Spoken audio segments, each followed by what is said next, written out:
রাখতেই হবে রাজনীতি, সবকিছু নিয়ে রাজনীতি। বিরোধীরা বারবার অভিযোগ করে এসেছে রাম নিয়ে রাজনীতি করে বিজেপি, আর এই অভিযোগ মেনে নিয়েই বিস্ফোরক রায়গঞ্জের বিজেপি সাংসদ দেবশ্রী চৌধুরী। আর এতে নতুন করে হাওয়া গরম। রাম নিয়েই রাজনীতি করবে।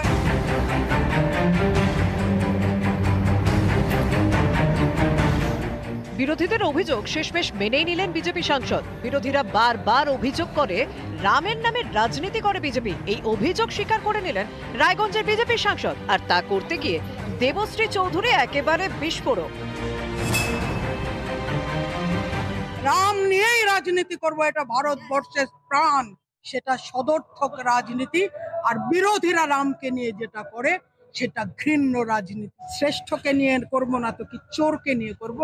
রাবণকে নিয়ে রাজনীতি করব, বাবরকে নিয়ে করব, শাহজাহানকে নিয়ে করব, ব্রিটিশকে নিয়ে করব?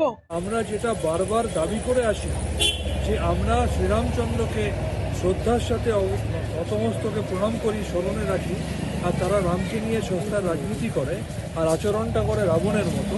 এটা তাদের কথার মধ্যে দিয়ে আরো প্রমাণ হলো। আরে রাজনীতিটা মানুষের জন্য করুক, মানুষের জীবন জীবিকা ভবিষ্যৎ, যেটা বলে ওরা সংবিধানের শপথ নিয়েছে। 22শে জানুয়ারি অযোধ্যায় মেগা ইভেন্ট, রাম মন্দিরের উদ্বোধন, রামলালার প্রাণ প্রতিষ্ঠা, অযোধ্যা জুড়ে সাজো সাজো রং।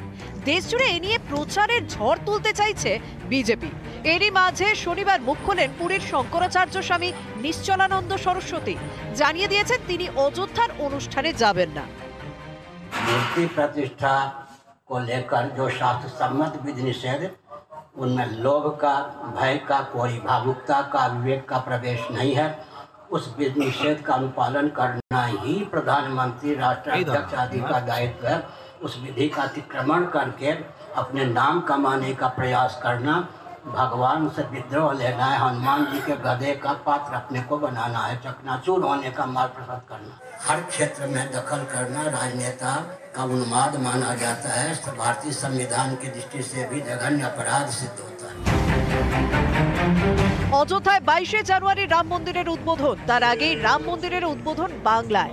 মেদিনীপুর শহরে সোমবার মকর সংক্রান্তির দিন রাম সীতা মন্দিরের উদ্বোধন করেন মেদিনীপুরের তৃণমূল বিধায়ক জুন মালিয়া।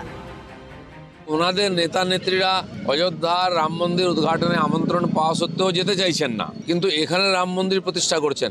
এরকম ডাবল স্ট্যান্ডার্ড কেন? মেদিনীপুরে হিন্দু ভোট চাই তাই রাম মন্দির, পশ্চিমবাংলায় মুসলিম সমাজ বলছে ওরা রেগে যাবে তাই রাম মন্দিরে যাচ্ছেন না। তৃণমূল কংগ্রেসের নেতৃত্ব তারা মনে করেন ধর্ম যার যার উৎসব সবার, কিন্তু বিজেপি রুটি কাপড়া और মাকান দিতে ব্যর্থ হয়ে তারা ধর্মকে রাজনীতির হাতিয়ার হিসেবে ব্যবহার করে, উন্নয়নের রাজনীতি না করে ধর্ম দিয়ে মানুষকে বিভ্রান্ত করতে যায়, ধর্ম দিয়ে ভোটের মার্কেটিং করে।